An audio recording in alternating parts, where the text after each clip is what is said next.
Hey everyone, welcome back to the Curious Human channel. Today we're discussing all major intermittent fasting schedules. Intermittent fasting isn't just one thing. In fact, choosing the wrong fasting schedule is the reason most people say, intermittent fasting didn't work for me. So in this video, I'll break down the most popular intermittent fasting methods, what they actually do to your body, and how to choose the best fasting schedule for you, not someone else. Intermittent fasting isn't about starving. It's about timing your meals so your body has enough time to switch from burning sugar to burning stored fat. Different fasting schedules simply change how long your body stays in that fat-burning state.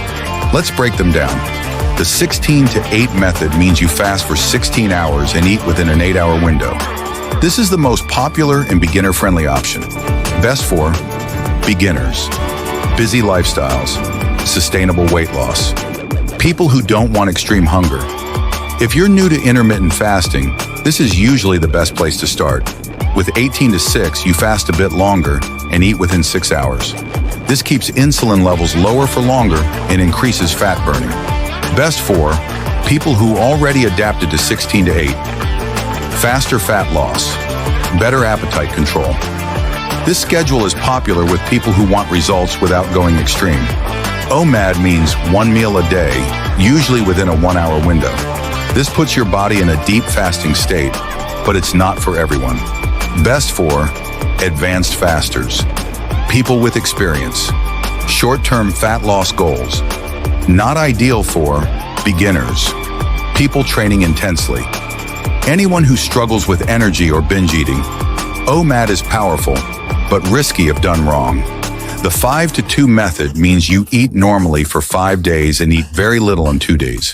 Best for people who don't like daily fasting, social lifestyles, long-term consistency. This method focuses more on weekly calorie control than daily fasting windows. Here's the truth. Most videos don't say, the best intermittent fasting schedule is the one you can maintain. If you're new, start with 16 to 8. If you want faster fat loss, try 18 to 6. If you're advanced, experiment with OMAD. If you want flexibility, choose 5-to-2 consistency beats intensity every time. The most asked question is, does longer fasting mean better results? Not always. If stress, poor sleep, or overeating increases, results suffer. Is intermittent fasting safe long-term?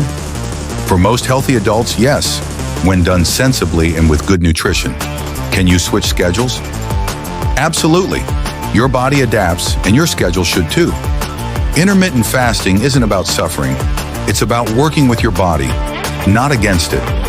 If this video helped you, then please like, share, and subscribe the video, and comment which fasting schedule you're thinking about trying.